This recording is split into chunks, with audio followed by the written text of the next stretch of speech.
Welcome back to today's episode of Unapologetic Living.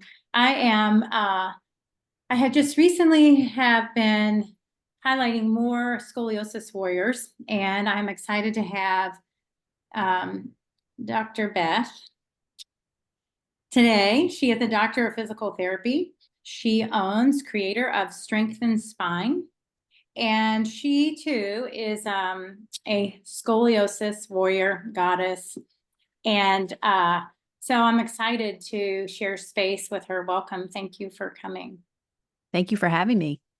So tell me a little bit about your story, because I know that all of our journeys are similar yet so different. Yes. So I was diagnosed with scoliosis as a teenager. Um, I remember it being kind of before high school. My curve was relatively mild, so I kind of got the wait and see recommendation. And I went to high school, and my curve, when I went back to the doctor, my curve had progressed. So my curve was around 30 degrees thoracic and around 20 degrees lumbar. And basically, they told my mom, she's done growing. There's not really much you can do. She's just, going to have this and live with this. No recommendation, no physical therapy, no brace, really not much at all. Um, so I in high school was an athlete, and I got introduced to the sport of weightlifting. And that for me was really my sport. Like, I fell in love with that sport, and I competed in weightlifting basically since I was 15, all the way through to college. And that's actually what inspired me to become a physical therapist, was learning about weightlifting.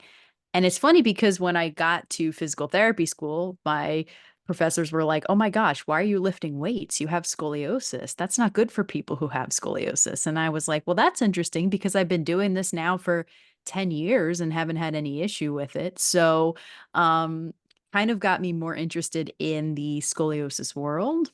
And when I was in PT school, I was introduced to the Schroth method. So my mentor came to speak at our PT school, since it was also her alma mater, Hagit Berdyshevsky, and she spoke of scoliosis, Schroth method, and I was like, "Oh my gosh, it all makes sense now." So that's what kind of motivated me to after becoming a physical therapist, learn more about scoliosis, people with scoliosis, and things like that. Oh, so that's cool. It's awesome that you got to hear about that during school.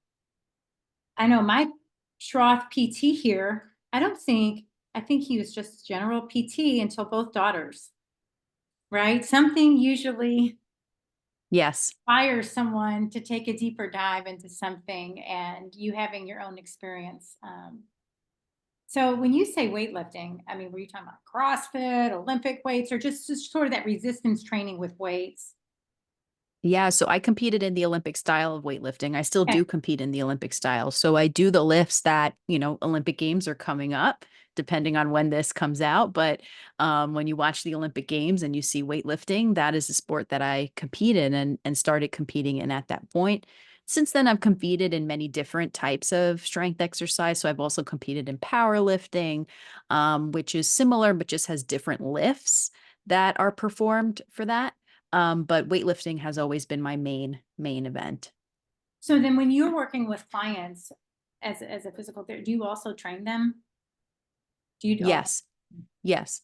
So at Strength and Spine, we actually combine elements of scoliosis specific exercise with strength training, to help our clients kind of get the best of both worlds, in that way. So not all of our clients are doing the Olympic lifts, of course, but we're meeting them where they're at in terms of introducing them to resistance training with a spine with scoliosis or a fused spine, depending what their individual situation is. Um, and I know that, so I know that you and I are on the same time zone. Where are you again? I forget. I'm in New York. In New York. Okay. And so now, do most of the people that you work with have a scoliosis fusion? So I would say it kind of depends. So I would say that we have um a number of people who are have scoliosis that are not fused, and then we also have people that are fused as well. So I would say we probably have a combination, and then we have a combination among our clients that are fused, ones that were fused many years ago, like as a teenager, and now have gone on in life. And we have also some who are more recently fused, so like teens that are recently fused, but also adults that have had fusions as well. Okay, and then, but you work with people outside of scoliosis. My daughter walked in, she was locked out there, and got a little, discombobulated with that. So you're not just working with scoliosis, or are you? I would say primarily, yeah. I would say primarily majority of our clients are seeing us with scoliosis, with a spinal fusion, or with a spinal condition. So Okay. osteoporosis, kyphosis, other spinal conditions that they may have concerns about. And all stages and ages of life. Yes, so we work from teenagers all the way through to our adults, older adults. I think one of our clients, our oldest client now is probably in her 80s. Oh, wow. Yeah, so we have a big variety, and our youngest is probably in their early teens.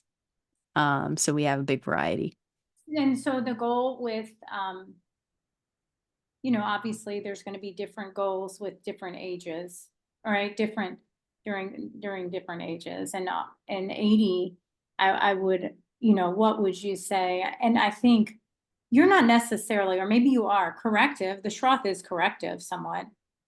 So you are doing some corrective work,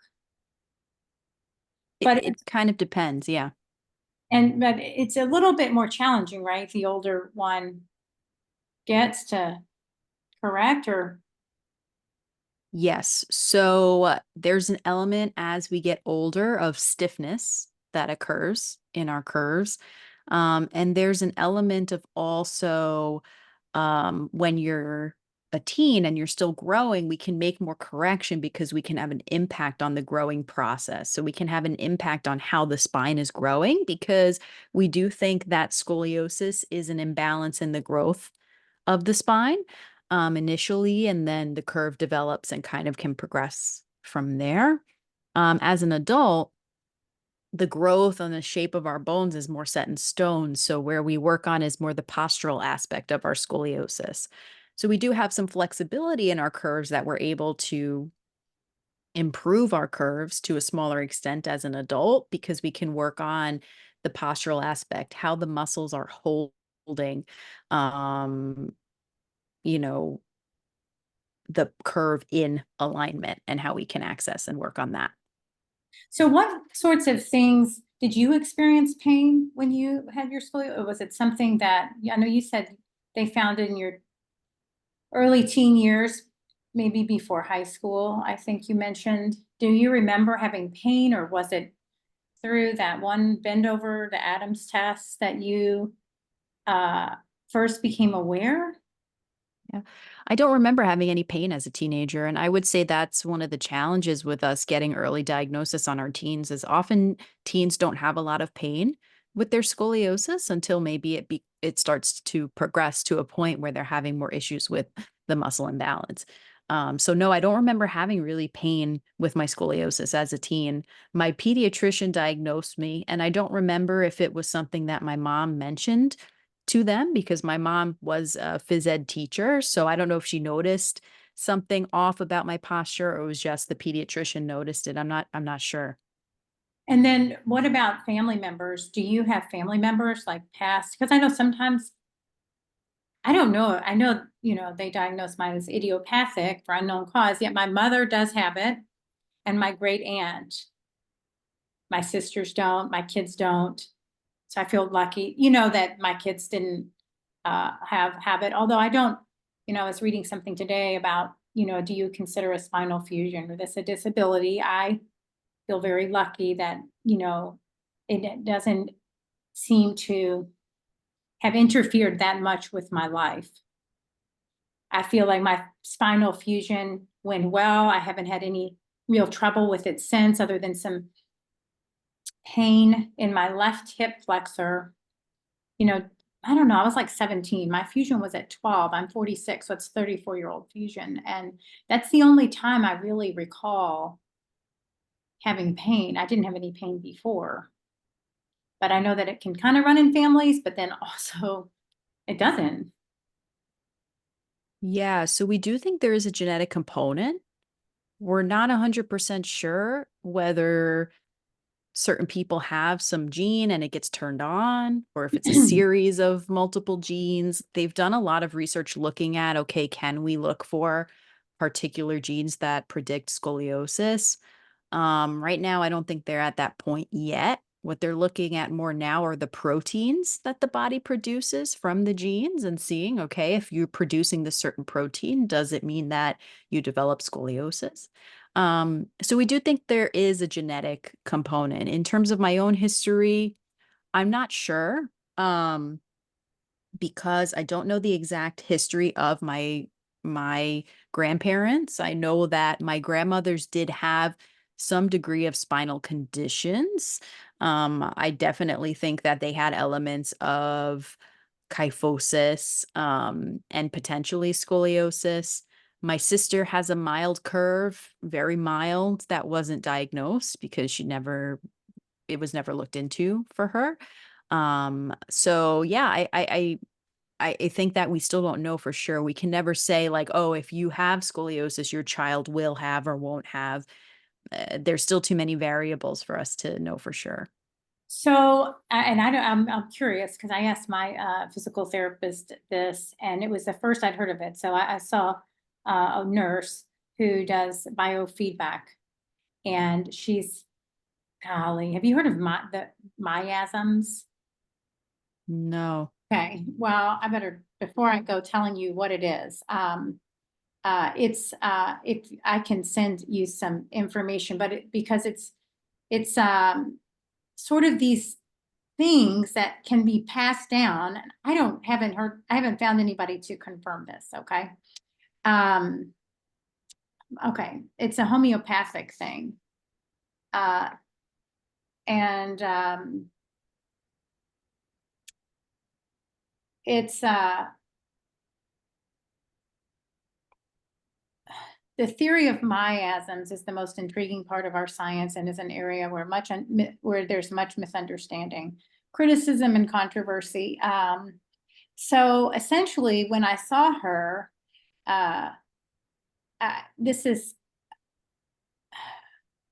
I'm trying to read, that these miasms are passed down generationally, okay?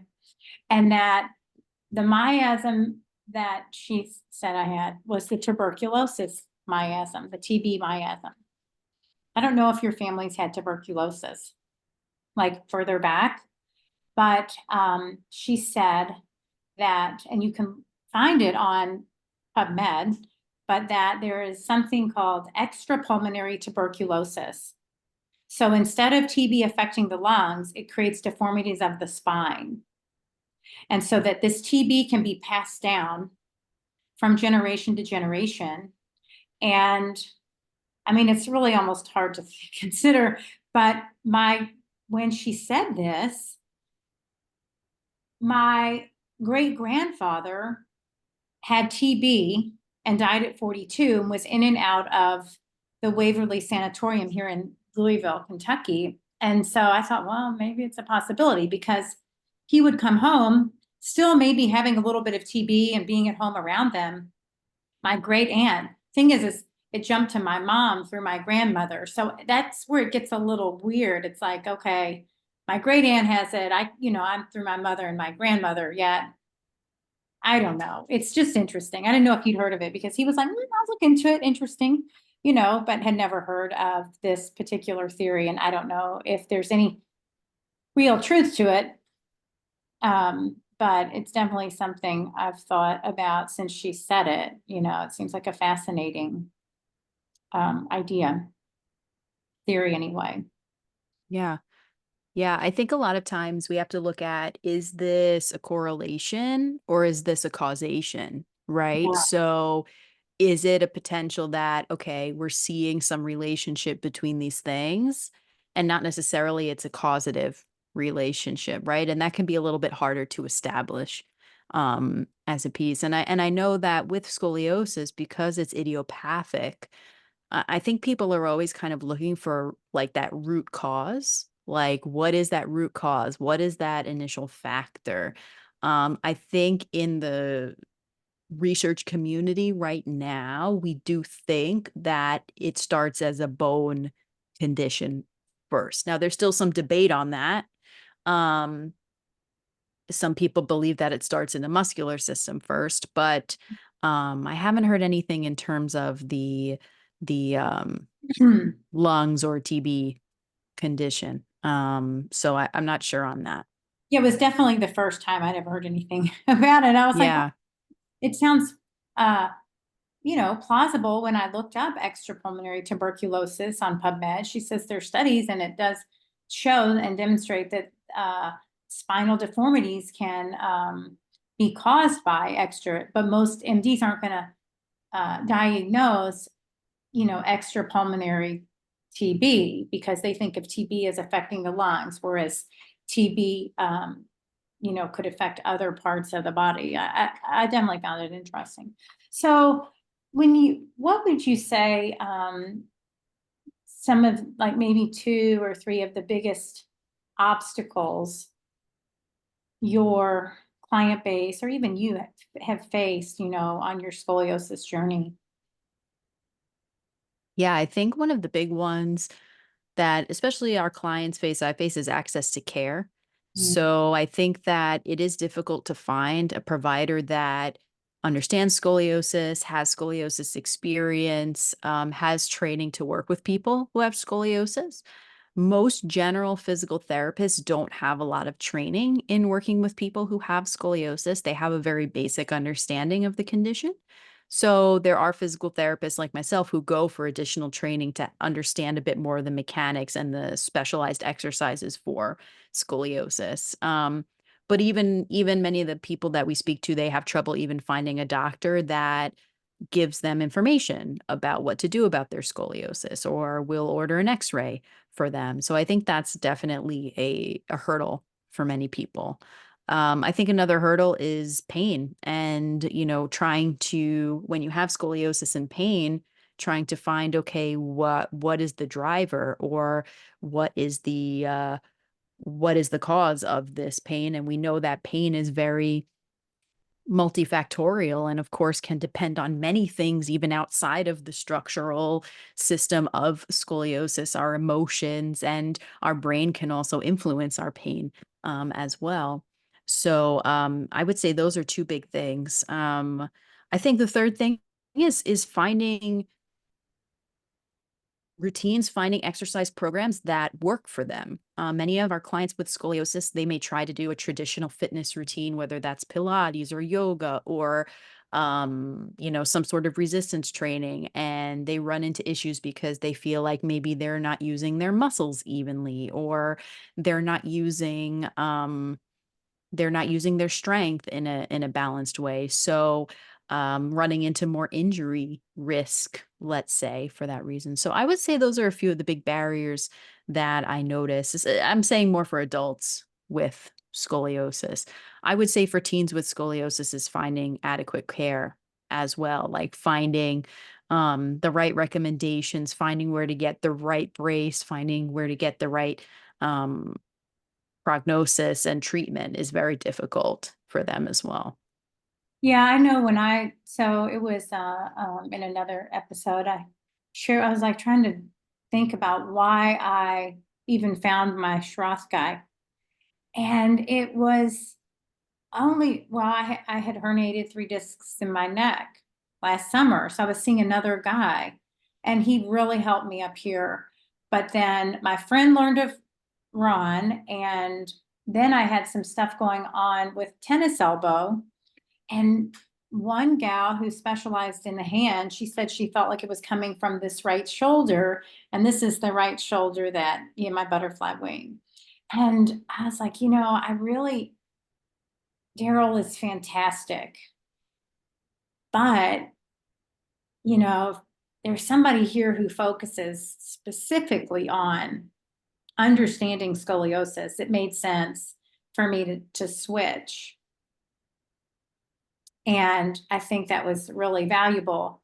But I also had to advocate for myself because even seeing the spine doctor here, knowing that this guy works in the hospital system where I went for the doctor, I had to ask, please send me to Ron.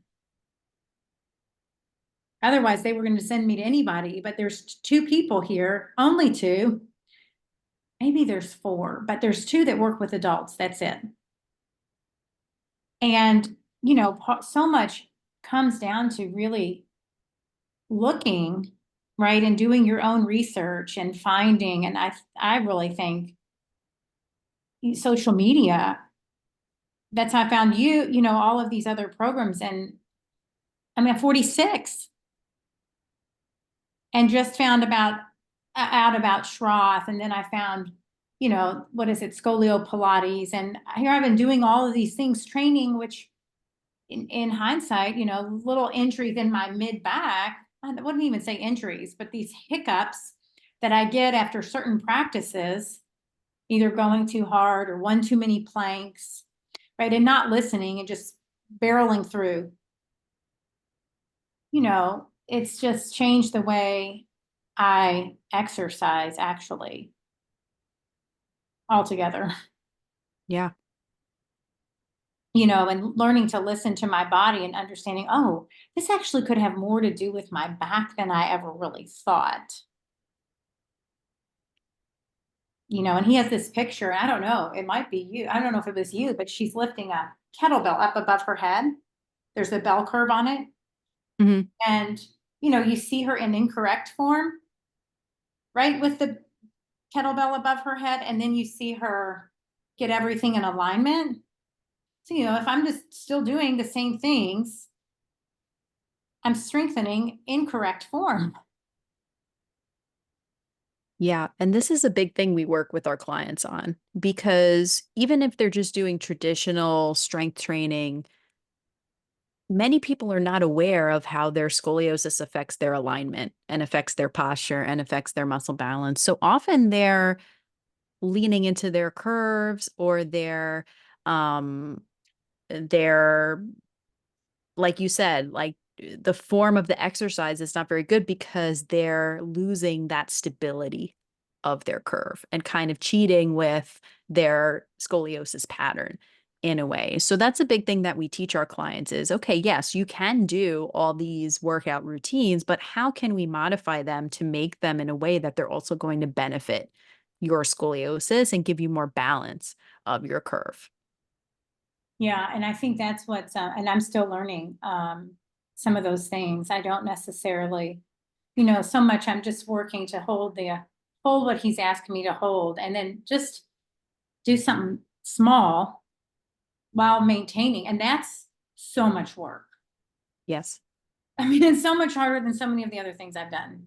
But it does make me think, like when I'm on the Pilates machine, because I do teach Pilates, not scoliosis specific Pilates, but there's things I've taken out of the traditional Pilates routine because I don't, it's, could potentially cause future degeneration, unneeded, unnecessary degeneration, like twist. And I don't know where you stand on twist. I don't know, where, I don't know if each Roth practitioner has some like strict no's. I think some do. I think that what I find is that twists are more challenging. I think it's easier for people to compensate because we already have a rotation of our curve. And sometimes we think, "Oh, but if I twist, am I unraveling it?" But you may have a compensatory curve that now you're leaning more into by doing the twist. So usually we say, okay, maybe we work in a lesser range, or maybe we need to have an individual conversation with that person to say, okay, are twists really a good exercise for you? Um, I think, it's a different situation if you're working with someone who's just doing a traditional exercise routine or a Pilates class versus working with someone who's a dancer or a gymnast and needs to twist to play their sport. Right. Right. So I tend to, I would say I tend to be on the more aggressive side, I would say, of other Schroth PTs. I mean, I speak to Schroth PTs who don't even believe that you should lift or carry Mhm. anything, which I disagree with. So I think it's more of an individual thing. If it doesn't feel good for you, then it's not something that you should continue doing, right? If you need to do that thing, then there's way to come back and now stabilize, right? After you've done this mobility or these extremes of mobility, coming back to your scoliosis exercise or your stabilization work, to make sure that you also give your body that stability around your curve as well. Um, oh, I just thought of something, but I'm blanking. So okay, so you said, because, so like for me, even my clients, when we do some twist in yoga, you feel these really great stretches. They feel so good, but that doesn't necessarily mean, I don't know if it does mean or doesn't mean that, one should or shouldn't do it. I haven't eliminated them entirely, right? Because some of them feel so good, for my body. And then I also wonder, like my spinal fusion, they went into my left side. So took out ribs there instead of down the back. And maybe because of the fascia there, that's why the twists do feel so good. I don't know. Um, because they don't necessarily bring pain. Um, do you find, and this is something else, something else another chiropractor mentioned once, that with scoliosis, the proprioceptive awareness is off, just sort of. And so like I find I had a very difficult time in sports, like with more than one person. And I'd read this somewhere, if you're already off because you're crooked and your head's trying to do things, your eyes are trying to do things to stay level, everything's crooked, that, so, and this could just be me, balls coming at me and people, like I didn't make one team. I tried out for all of them, but I can, yeah, weight lift and run and do individual sports, no problem. And I wonder do you find that a lot of your clients lean towards like these one, you know, focused sport versus like team sport? Does that make sense? Individual, like in swimming, or have you noticed any sort of pattern there?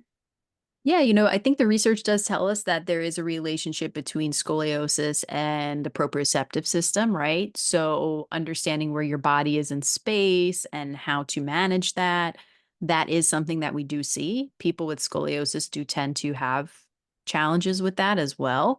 Um, in terms of affecting what exercise program or sport they might choose, I guess it's kind of variable because I do see people do individual sports. I do see people do team sports. Um, I think it depends how much are you affected by that, because we also have people with scoliosis who are very high level movers as well.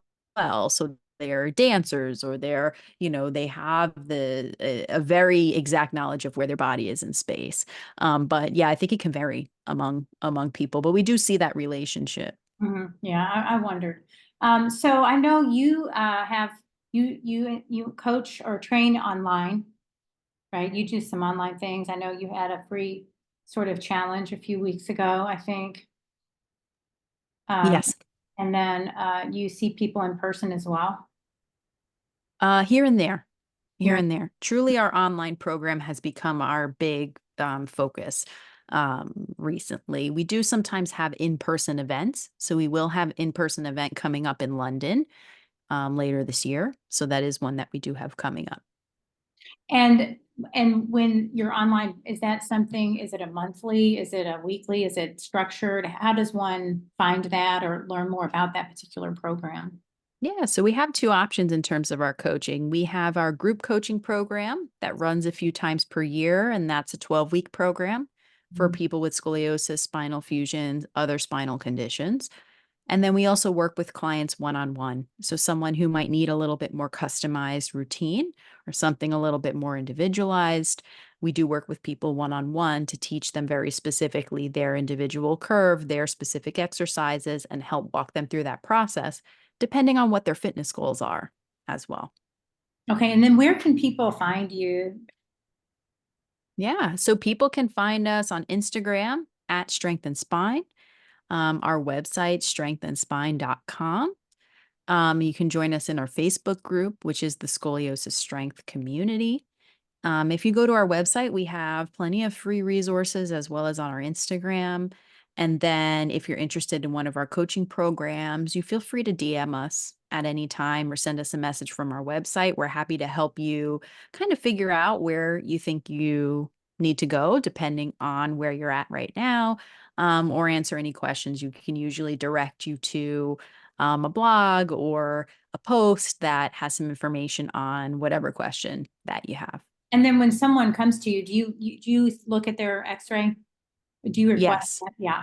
Yes. So a big part of what we do is helping that person to understand their curve. Education is very important to us because I feel like if you do have an understanding of your curve, then that helps you to make decisions about how to position your body when you're exercising.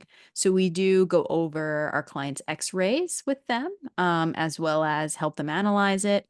Some of our clients don't have x-rays, and that's okay. We have other ways. We're actually partnering with an AI company that's using scans to be able to estimate scoliosis curves. Hmm. So we're working with them a little bit to see how that technology works in adults. But also, we do a very thorough postural assessment when we work with clients, and that helps us to classify their curves as well. And this postural assessment can be done online. Yes. Yes. Oh. So we actually do a lot of our, we work with the majority of our clients online via Zoom. Over time, we've kind of created a standardized assessment that gives us the information that we need to be able to build that person's exercise program. That's awesome. Yeah. Yeah, it's come a long way with the things that can be done on the internet since COVID for sure. Yeah, I mean, when I started Strength and Spine, that was the only option we really had. It was during the pandemic, but we realized very quickly that people don't have access to scoliosis care. I mean, in New York, I'm spoiled because, I have Schroth therapists I can refer to basically everywhere, because we have a little bit more density of medical care here in New York. But for example, if I have a client out in the middle of Ohio, their Schroth therapist might be 5 hours away from them and not realistic to travel there. So that's why we do work with people online to be able to help people, especially we work with people in other countries as well, because they may not have access to Schroth therapist or scoliosis exercise routine. So we're really trying to build out to be able to help people all over. Yeah, I love that. I know my Schroth PT, he has people come up from, I think, Asheville, North Carolina. I mean, he's got people who travel to him. So, Yes.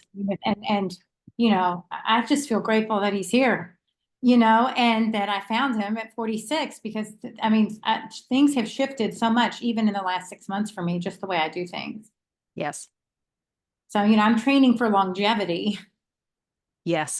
not my bathing suit body this summer, like I want to be mobile and moving and thriving as long as I'm walking, above ground. So, Exactly. and I'm sure that's probably, one of the reasons that you also, right, found this work, right? Knowing that it benefits you and wanting to be able to bring that to others. Yes, absolutely. It made such a big difference for me when I actually was able to put together a lot of what was happening with my scoliosis in relation to what I was experiencing.